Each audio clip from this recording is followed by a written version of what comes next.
There's a form open on the screen somewhere right now.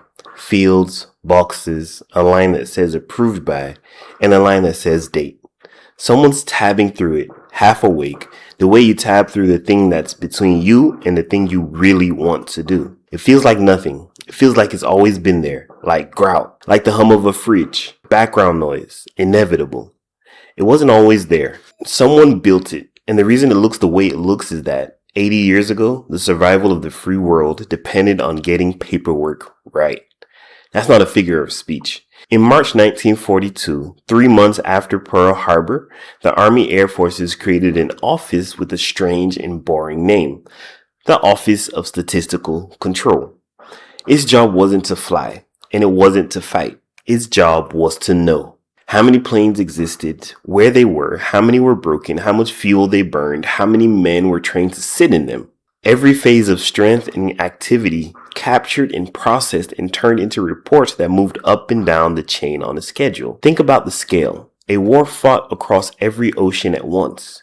You can't manage that by walking around and looking. You can only manage what you can count. And to count it, every base and every squadron and every depot had to report the same things in the same boxes in the same order every single time. So they standardized the boxes. They punched the data on the cards and shot it across the world by teletype. A bomber group in England and a supply depot in the Pacific filled out the same shape of paper because the paper was the only way headquarters could see the whole war at once. Here's where it gets specific. There was a young officer in that office named Robert McNamara. The abort rate on bombing missions, planes turning back before the target, was running near 20%, and headquarters wanted to know why. Not a feeling about why, a number.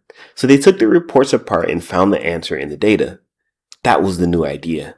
You don't argue about the problem, you make the problem report itself, and then you read it. The war ends, and here's the turn nobody tells you about.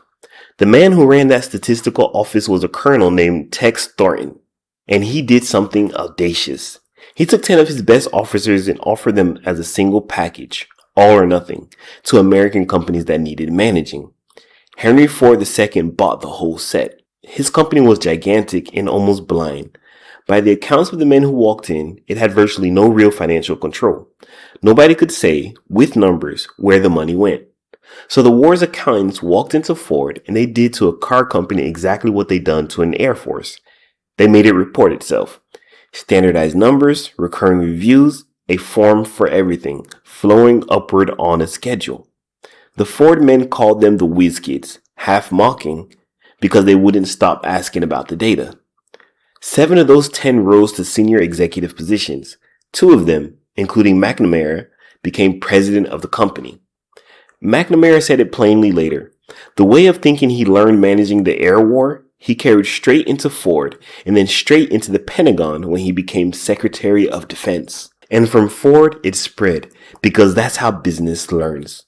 The biggest, most admired company in the country runs on standardized reporting. So the next company copies it, and the next, until the form is just how things are done.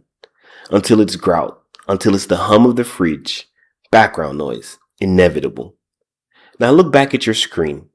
That form you're tabbing through, the approved by line, the date line, the fact that it exists at all, that someone needs the work to report itself in a fixed shape on a fixed schedule.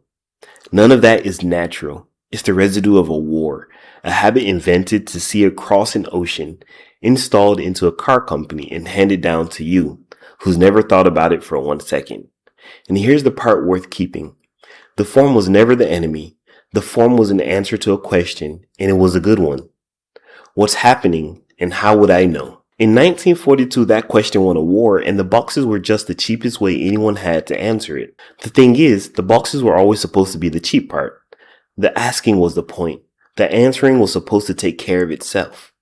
That's the part that drifted. Somewhere along the way, the question got automatic and the answering stayed manual. And now it's you, by hand, one field at a time, often for a question nobody on the form even remembers needing. So next time one of these opens on your screen, you're allowed to ask the thing the whole system was built to ask, and somewhere along the way forgot. What's this actually for? And does answering it really still have to be your job? Thanks for watching. Be sure to subscribe to Docs Flowy to get more like this.